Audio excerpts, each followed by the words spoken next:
4 ਬੱਚੇ ਨੇ ਨਾ ਮਾਂ ਵਰਗੇ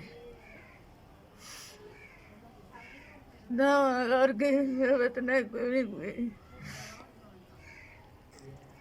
ਭਾਈ ਮੇਰੀ ਅੰਮੀ ਹੈ ਤੇ ਫਾਲਜ ਹੋਇਆ ਇਹ ਤੇ 4 ਵੀਰ ਨੇ ਮੇਰੇ ਤੇ ਉਹ ਆਪੋ ਆਪਣੇ ਘਰਾਂ ਵਾਲੇ ਨੇ ਤੇ ਨਹੀਂ ਇਹਨੂੰ ਮਕਸਦ ਦਵਾਈ ਦਵਾਈ ਲੈ ਕੇ ਦਿੰਦੇ ਤੇ ਤੇਰੇ ਮੇਰੇ ਕੋਲੋਂ ਮੰਗ ਕੇ ਦਵਾਈ ਲਿਆ ਕੇ ਤੇ ਦੇਈ ਦੀ ਤੇ ਆਹ ਹੁਣ ਅੱਜ ਦੀ ਦਿਹਾੜੀ ਦਵਾਈ ਰਹਿ ਗਈ ਹੈ ਤੇ ਹੁਣ ਕਿਸ ਤਰ੍ਹਾਂ ਦਵਾਈ ਲਿਆਉਣੀ ਹੈ।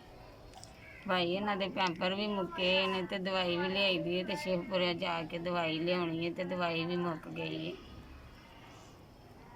ਭਾਈ 4 ਮਹੀਨੇ ਹੋ ਗਏ ਨੇ ਤੇ ਦਵਾਈ ਲਿਆਈ ਦੀ ਤੇ ਅੱਗੇ ਨਾਲੋਂ ਕੁਝ ਹੁਣ ਬਿਹਤਰ ਹੈ ਤੇ 2 ਵਾਰੀ ਦਵਾਈ ਹੋਰ 3 ਵਾਰੀ ਆਉਣੀ ਪੈ ਤੇ ਇਹਦੇ ਵਿੱਚ ਸਕਦਾ ਅੱਲਾ ਆਰਾਮ ਦੇ ਦੇਵੇ।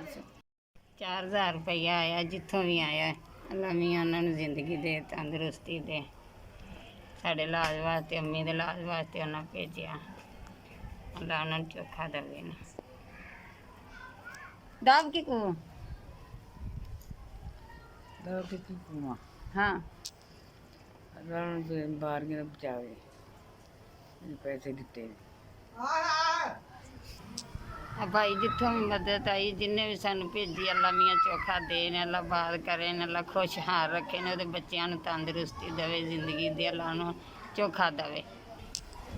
ਅਸੀਂ ਯਾਰਾਂ ਜਿੰਨਾ ਸਾਨੂੰ ਮਦਦ ਪਹੁੰਚਾਈ ਅੱਲਾ ਚੋਖਾ ਦੇ ਭਲਾ ਹੋਵੇ।